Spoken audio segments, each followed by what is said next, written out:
ओ शब्द प्रति minute matter start. सभापति महोदय, प्रतिदिन छोटी मोटी झड़पें होती रहती हैं। हमारी फौजें बड़े उत्साह से उनके मुकाबले में खड़ी हैं। उनके हौसले बहुत ऊंचे हैं, लेकिन हमारी सरकार का भी यह कर्तव्य है कि उनके हौसलों को कभी गिरने ना दे। उन्हें हर तरह की सुविधा प्रदान की जाए, जिससे उनका आत्मविश्वास बढ़े। मैं मंत्री महोदय से अनुरोध करूंगा कि सरकार अपनी नीतियों के प्रचार का काम ठीक प्रकार से अपनी फौजों से करे। उनको अच्छे अच्छे हथियार दे। अनुसूचित जातियों और आदिवासी जातियों के आयुक्त ने जो अपना प्रतिवेदन प्रस्तुत किया है, उस प्रतिवेदन को देखने से यह प्रतीत होता है कि उसको तैयार करने में उन्हें बहुत परिश्रम से कार्य किया है। इसके लिए मैं उनको और उनके सहयोगियों को धन्यवाद देता हूँ, परंतु साथ ही साथ इस प्रतिवेदन के संबंध में कुछ आवश्यक निवेदन भी करना चाहता हूँ। पहली बात तो यह है कि इस प्रतिवेदन को देखने से ऐसा प्रतीत होता है कि इन कार्यों के लिए जिस धन का प्रयोग होता है, वह 3 साधनों से उपलब्ध होता है। केंद्र सरकार द्वारा, राज्य सरकार द्वारा और कुछ गैर सरकारी संस्थाओं द्वारा।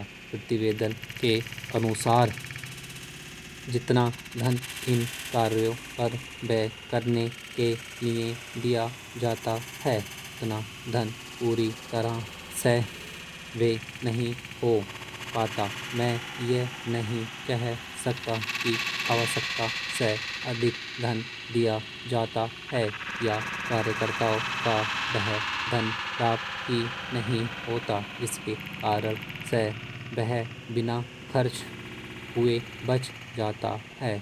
मैं तो यह चाहता हूँ कि जितना धन दिया जाता है उसका पूरा उपयोग हो और आयुक्त को यह ना कहना पड़े कि इस कार्य के लिए जितने धन की आवश्यकता थी उतना धन नहीं मिल पाया और विवश होकर हमको उस कार्य को बीच में ही रोकना पड़ा।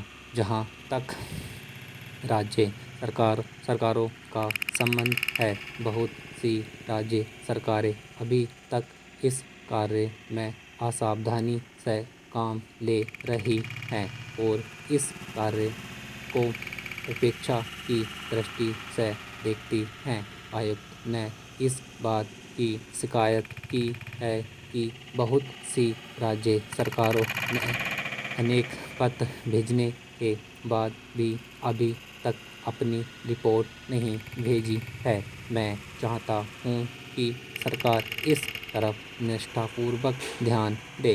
राज्य सरकारों पर दबाव डाला जाए कि वह इस दायित्व के प्रति सचेत हो और आयुक्त को उनके कार्य में पूरा सहयोग प्रदान करे। स्टॉप। ओ शब्द प्रति मिनट मैटर स्टार्ट। सभापति महोदय, प्रतिदिन छोटी मोटी झड़पें होती रहती हैं। हमारी फौजें बड़े उत्साह से उनके मुकाबले में खड़ी हैं।